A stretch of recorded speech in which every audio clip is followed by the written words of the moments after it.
Baiklah, saya akan menjelaskan sejarah lembaga keuangan syariah di Indonesia. Sebelum mengetahui sejarahnya, ada baiknya kita mengetahui pengertian lembaga keuangan syariah itu sendiri. Lembaga keuangan syariah adalah sebuah lembaga keuangan yang prinsip operasionalnya berdasarkan prinsip-prinsip syariah Islamiyah. Operasional lembaga keuangan syariah harus terhindar dari riba, ghar, dan maisir. Hal-hal tersebut diharamkan dalam Al-Quran dan hadis.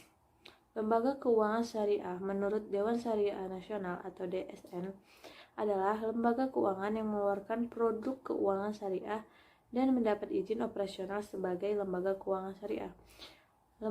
Definisi ini mengharuskan lembaga keuangan syariah memiliki unsur, yaitu unsur kesesuaian dengan syariah Islam dan unsur legalitas operasi sebagai lembaga. Selanjutnya, perkembangan lembaga keuangan syariah di Indonesia. Lembaga keuangan syariah muncul di Indonesia tidak lepas dari Undang-Undang Nomor 7 Tahun 1992. Undang-undang ini dianggap sebagai payung hukum bagi lahirnya lembaga keuangan syariah di Indonesia. Undang-undang ini menyebutkan kemungkinan berdirinya sebuah bank dengan sistem bagi hasil. Undang-undang ini lalu menjadi dasar lahirnya Bank Muamalat Indonesia. Undang-undang ini kemudian disempurnakan oleh Undang-Undang Nomor 10 Tahun 1998 tentang perbankan yang memungkinkan beroperasi dual banking system dalam sistem bank konvensional di Indonesia, membuka divisi syariah dalam sistem pelayanan mereka kepada para nasabah. Pada tahun 2005 telah berdiri 3 bank umum syariah atau BUS, seperti Bank Muamalat Indonesia atau BNI, Bank Syariah Mandiri atau BSM, dan Bank Syariah Mega Indonesia atau BSMI. Selain itu, setidaknya terdapat 19 unit usaha syariah atau UUS. Menurut data pada SPS Statistik Perbankan Syariah yang dimuat oleh OJK Februari 2020, tercatat sejak 2016 sampai Februari 2020, jumlah kantor layanan syariah dari unit usaha syariah di Indonesia terus mengalami peningkatan. Pada tahun 2016 tercatat 2.567 unit, pada tahun 2007 tercatat 2.624 unit, pada tahun 2018 tercatat 2.797 unit, pada tahun 2019 tercatat 2.947 unit, dan pada data terakhir Februari 2020 tercatat 3.038 unit. Sedangkan jumlah Bank Pembiayaan Rakyat Syariah atau BPRS dari data SPS OJK 2020 pada tahun 2016 tercatat 166 unit, pada tahun 2017 terdapat 167 unit, pada tahun 2018 tidak mengalami peningkatan, tetap 167 unit, pada tahun 2019 mengalami penurunan jumlah menjadi 164 unit, dan terakhir pada tahun 2020 kembali mengalami penurunan menjadi 163 unit. Infrastruktur keuangan syariah Indonesia. Perkembangan keuangan syariah Indonesia cukup membanggakan. Sudah banyak kemajuan dan pencapaian positif dari aspek kelembagaan dan infrastruktur penunjang. Indonesia merupakan negara dengan total aset keuangan syariah terbesar ke-9 di dunia. Komposisi aset keuangan syariah di Indonesia terdiri dari perbankan syariah, reksadana syariah, suku negara, suku koperasi, serta lembaga keuangan dan bank syariah lainnya. Perbankan syariah di Indonesia menjadi primadona masyarakat saat ini.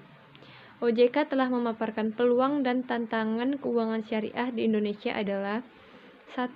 Kondisi global, 2. Standar dan komitmen internasi, 3. Integrasi sektor internasional, 4. Pertumbuhan dan berkelanjutan, 5. Pemerataan pembangunan, 6. Stabilitas keuangan, 7. Bonus demografi, 8. Financing gap, 9. Literasi masyarakat terhadap jasa keuangan syariah.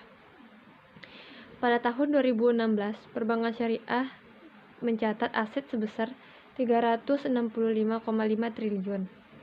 Namun, di sisi lain, indeks literasi dan inklusi perbankan syariah belum optimal. OJK telah meluncurkan regulasi mengenai layanan keuangan tanpa kantor dalam rangka keuangan inklusif atau laku pandai. Selanjutnya, kebijakan moneter. Pengertian kebijakan moneter. Kebijakan moneter adalah tanggung jawab dari Bank Sentral. Bank Sentral menjadi lembaga keuangan yang memiliki otoritas penuh dalam pengambilan kebijakan moneter ini. Melalui kebijakan moneter, Bank Sentral atau Bank Indonesia dapat menjaga kestabilan perekonomian secara moneter. Keberhasilan suatu kebijakan moneter dapat ditinjau dari adanya peningkatan kesempatan kerja dan peningkatan neraca pembayaran. Fungsi dari neraca pembayaran ini adalah untuk mempertahankan atau menjaga kestabilan ekonomi dan juga sekaligus untuk mengendalikan tingkat harga yang ada di pasar. Kebijakan moneter yang pertama, himbauan moral. Yang kedua, rasio cadangan wajib. Yang ketiga, politik diskonto. Yang keempat, operasi pasar terbuka. Ruang lingkup kebijakan moneter. Kebijakan moneter adalah suatu usaha dalam mengendalikan keadaan ekonomi makro agar dapat berjalan sesuai dengan yang diinginkan melalui peraturan jumlah uang yang beredar dalam perekonomian. Peraturan jumlah uang yang beredar pada masyarakat diatur dengan cara menambah dan mengurangi jumlah uang yang beredar. Kebijakan moneter dapat digolongkan menjadi dua, yaitu kebijakan moneter ekspansif atau moneter ekspansi polisi, merupakan kebijakan dalam rangka menambah jumlah uang yang beredar untuk mempercepat recovery. Yang kedua, kebijakan moneter kontraktif atau monetary contractive policy adalah suatu kebijakan dalam rangka mengurangi jumlah uang yang beredar, disebut juga dengan kebijakan uang ketat atau tight money policy untuk menghindari overheating. Terakhir, prinsip-prinsip kebijakan moneter. Prinsip-prinsip yang sering digunakan dalam acuan menentukan kebijakan moneter khususnya di negara-negara berkembang adalah sebagai berikut. 1. Memiliki sasaran utama, yaitu sasaran inflasi yang dijadikan sebagai prioritas pencapaian atau overriding object dan acuan minimal answer kebijakan moneter. Yang kedua, bersifat antipasif atau preemptive atau forward looking, mengingatkan adanya efek tunda kebijakan moneter. Kebijakan yang diambil akan berakibat pada masa mendatang. Yang kedua, mengikatkan diri pada suatu aturan atau rule, tetapi cukup fleksibel dalam operasionalnya. Yang keempat, transparan dan berkuantabilitas atau good governance. Ini Dewi Chandra dari kelompok 2 akan menjelaskan materi tentang Bank Sentral. Yang pertama, pengertian Bank Sentral. Bank Sentral merupakan salah satu tempat infrastruktur finansial suatu negara. Negara akan membutuhkan bank sentral sebagai koordinator dalam sistem perbankan komersial. Bagi bank sentral merupakan agen yang bertugas untuk mengawasi berjalannya sistem finansial dan pertumbuhan arus uang.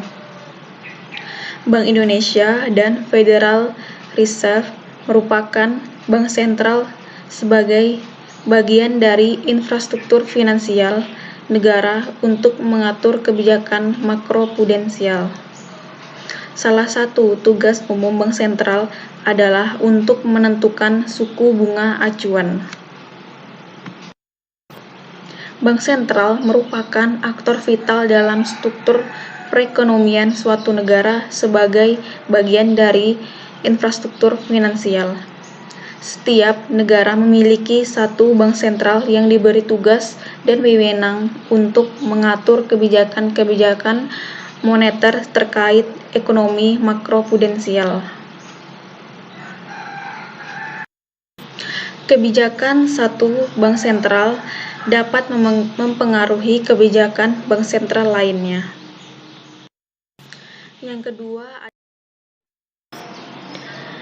Yang kedua, tujuan bank sentral. Secara umum, bank sentral memiliki 4 tujuan. Yang pertama, memanfaatkan sumber daya yang ada.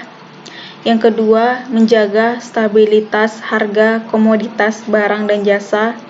Yang ketiga, menjaga pertumbuhan ekonomi yang berkelanjutan. Yang keempat, menciptakan stabilitas posisi balance of payment negara dengan negara lain. Yang ketiga, fungsi bank sentral. Fungsi umum bank sentral dalam ekonomi makro meliputi yang pertama, pengawasan pasokan uang, yang kedua, stabilitas uang dan pasar kapital, yang ketiga, penyediaan terakhir pinjaman bagi institusi finansial lain, yang keempat, menjaga dan meningkatkan mekanisme pembayaran. Bank sentral dibutuhkan oleh bank komersial untuk menjadi pengawas dan dalam setiap transaksi yang dilakukan. Kehadiran bank sentral sebagai pengawas dibutuhkan mengingat selalu ada resiko dalam transaksi yang dilakukan oleh bank komersial. Selain 4 fungsi utama tersebut, pengambilan kebijakan moneter menjadi bagian dari wewenang bank sentral saat ini. Bank sentral akan menggunakan wewenang kebijakan moneter untuk mencapai target pertumbuhan ekonomi dengan instrumen dan kerangka kerja yang dimiliki. Mengenai efektivitas bank sentral dalam menjaga kestabilan nilai tukar, hasilnya menunjukkan bahwa suku bunga dalam negeri dan suku bunga luar negeri mempengaruhi nilai tukar, sedangkan inflasi dan pertumbuhan ekonomi tidak mempengaruhi terhadap nilai tukar. Ditemukan bahwa suku bunga dalam negeri dan suku bunga luar negeri mempengaruhi inflasi, sedangkan pertumbuhan ekonomi dan nilai tukar tidak mempengaruhi inflasi. Untuk menjaga kestabilan nilai tukar, bank sentral dapat melakukan pengeluaran kebijakan moneter dalam bentuk penentuan suku bunga. Hal ini karena variabel suku bunga dalam negeri dan suku bunga luar negeri berpengaruh signifikan terhadap nilai tukar. Temuan menarik lainnya adalah bahwa tingkat inflasi tidak mempengaruhi nilai tukar. Begitupun sebaliknya, nilai tukar tidak mempengaruhi inflasi. Inflasi dan nilai tukar hanya dipengaruhi oleh suku bunga dalam negeri dan suku bunga luar negeri. Pengaruh bank sentral terhadap ekonomi makro ditimbulkan oleh kemampuan menentukan suku bunga acuan bagi pasar.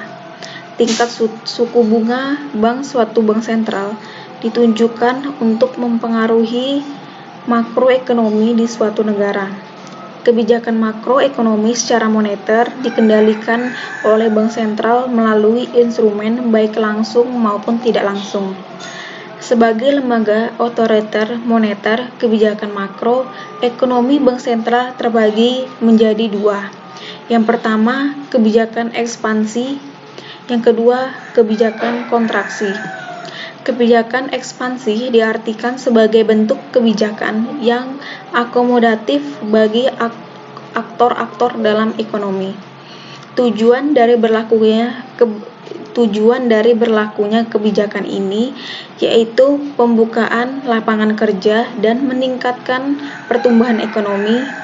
Penerapan kebijakan ekspansi oleh bank sentral ditandai dengan menurunnya tingkat suku bunga. Yang kedua, kebijakan kontraksi. Tujuannya untuk mengendalikan inflasi, menjaga stabilitas ekonomi, dan meredam spekulasi nilai tukar terhadap valuta asing. Penerapan kebijakan ini ditandai dengan kenaikan suku bunga. Penetapan tingkat suku bunga pada umumnya mengacu pada sejumlah indikator seperti tingkat inflasi, tingkat pengangguran, nilai tukar, dan neraca perdagangan. Bank sentral menciptakan reaksi berantai terkait tingkat suku bunga acuan yang ditentukan. Suku bunga yang ditentukan mempengaruhi ketersediaan kredit oleh bank komersial, jumlah dan ukuran pasokan uang, harga sekuritas di pasar finansial, nilai tukar mata uang domestik terhadap mata uang asing, dan ekspektasi publik tentang investasi. Bank konvensional dapat didefinisikan seperti pada pengertian bank umum lainnya.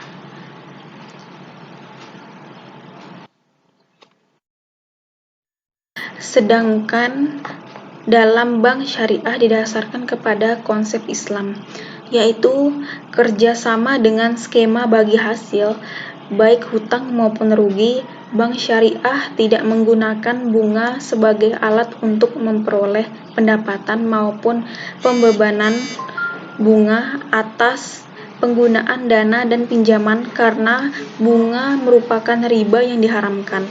Pola bagi hasil pada bank syariah memungkinkan nasabah untuk mengawasi langsung kinerja bank syariah melalui monitoring atas jumlah bagi hasil yang diperoleh.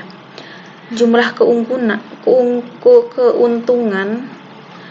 bank semakin besar, maka semakin besar pula bagi hasil yang diterima nasabah, demikian juga sebaliknya. Yang kedua, perbedaan kinerja keuangan bank syariah versus konvensional. Kinerja bank juga dapat menunjukkan kekuatan dan kelemahan bank. Dengan mengetahui kekuatan bank, maka dapat dimanfaatkan untuk pengembangan usaha bank, sedangkan kelemahannya dapat dijadikan dasar untuk perbaikan di masa mendatang. Berdasarkan uraian tersebut, terdapat perbedaan yang signifikan antara kinerja keuangan bank syariah jika dibandingkan dengan perbankan konvensional.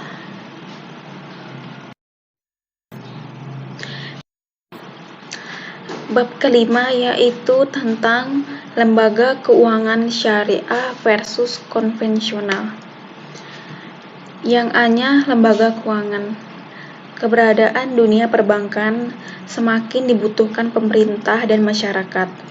Persaingan dunia perbankan pada saat ini semakin ketat akibat semakin majunya usaha perbankan dalam negeri, sehingga setiap usaha perbankan berusaha memanfaatkan seoptimal mungkin dalam penggunaan dana dan teknologi yang dimiliki dan dapat mewujudkan efisien dan efektivitas baik dari segi produksi, konsumsi maupun distribusi yang pada akhirnya akan meningkatkan daya saing perusahaan. Jenis bank di Indonesia dibedakan menjadi dua jenis, yaitu bank yang berdasarkan prinsip konvensional dan bank yang berdasarkan prinsip syariah. Hal utama yang menjadi perbedaan antara kedua jenis bank ini adalah penentuan harga, baik untuk harga jual maupun harga beli. Dalam bank konvensional, penentuan harga didasarkan kepada bunga untuk produk simpanan seperti giro, tabungan maupun deposito, demikian pula harga untuk pinjaman kredit. Juga ditentukan berdasarkan tingkat suku bunga tertentu. Penentuan harga ini dikenal dengan istilah spirit based. Untuk jasa-jasa bank lainnya, pihak perbankan konvensional menggunakan atau menerapkan berbagai biaya-biaya dalam nominal atau persentase tertentu. Sistem pengenaan biaya ini dikenal dengan istilah fee-based. Bank konvensional dapat yang pertama, bank syariah. Yang A, pengertian bank syariah. Bank syariah adalah bank yang beroperasi tidak mengandalkan pada bunga. Bank syariah juga dapat diartikan sebagai lembaga keuangan atau perbankan yang beroperasi dan produknya dikembangkan berdasarkan Al-Quran dan hadis Nabi. Perbankan syariah dalam melakukan kegiatan usahanya berlandaskan prinsip syariah, demokrasi ekonomi, dan prinsip kehati-hatian terkait dengan tujuan Bank Pembangunan Nasional dalam rangka meningkatkan keadilan, kebersamaan, dan pemerata kesejahteraan rakyat. Batasan-batasan bank syariah